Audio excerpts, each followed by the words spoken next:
Au Kenya, le premier avocat Rastafari a prêté serment il y a quelques jours, une admission au barreau qui marque l'histoire du pays car le mouvement Rasta a été reconnu comme une religion à part entière l'an dernier par la justice kenyane. On va essayer de mieux comprendre le rastafarisme avec Julia Bonacci. Bonsoir, vous êtes chercheuse à l'IRD, l'Institut de recherche pour le développement, auteur notamment d'Exodus, l'histoire du retour des Rastafariens en Éthiopie chez l'Harmattan. Julia Bonacci, déjà, comment définissez-vous le rastafarisme? C'est un mouvement religieux ou c'est un mode de vie?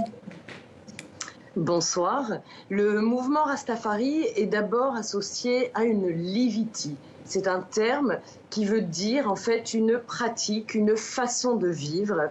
Mais c'est un mouvement complexe qui inclut évidemment un aspect, une dimension religieuse très importante, ainsi qu'un message politique qui a contribué à le structurer tout au long du XXe siècle. Et il se trouve que nous sommes le 23 juillet, jour important pour le rastafarisme. À quoi correspond cette date ?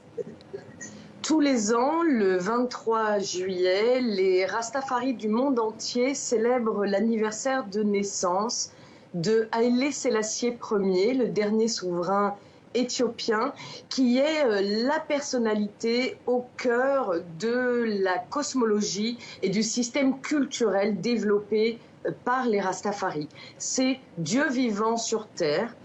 Et c'est pourquoi, tous les 23 juillet, des célébrations de nature rituelle, mais aussi festives, sont mises en place par les Rastafaris.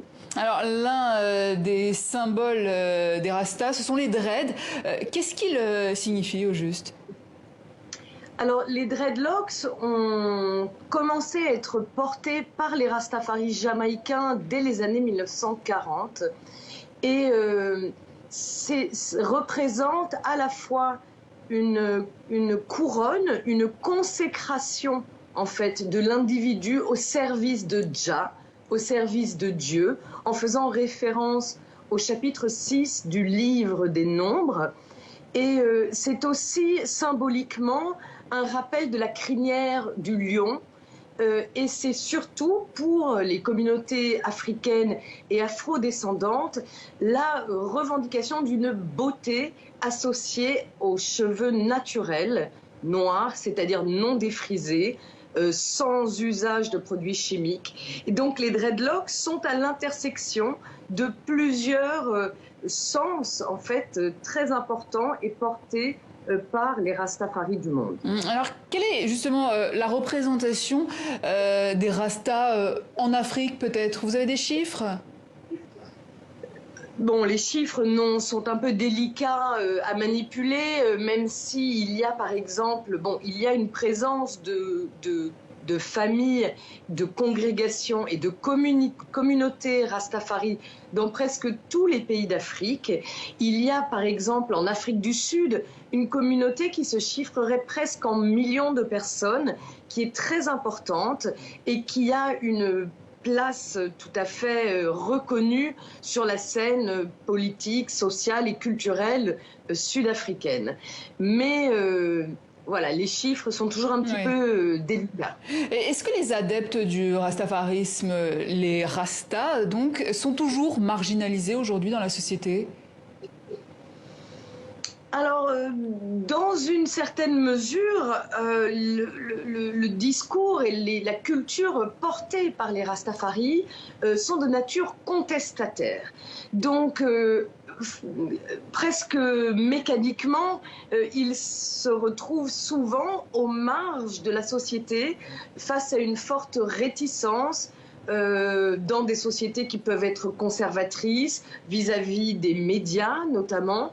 Mais on peut voir néanmoins émerger une classe, disons, moyenne ou de professionnels Rastafari qui contribuent à replacer au centre de ces différents pays des personnalités qui deviennent donc publiques et qui sont des Rastafari.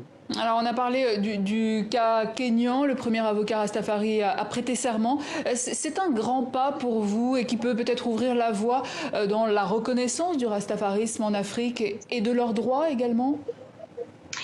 Tout à fait, c'est une étape importante et c'est intéressant de voir combien elle a été visibilisée, hein, justement, dans l'espace médiatique.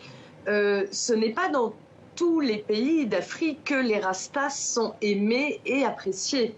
Il y a encore des réticences fortes, je pense par exemple à l'île Maurice, où il y a une communauté Rasta importante, mais qui souffre beaucoup de manque de reconnaissance, de manque de respect, d'accès difficile à la terre.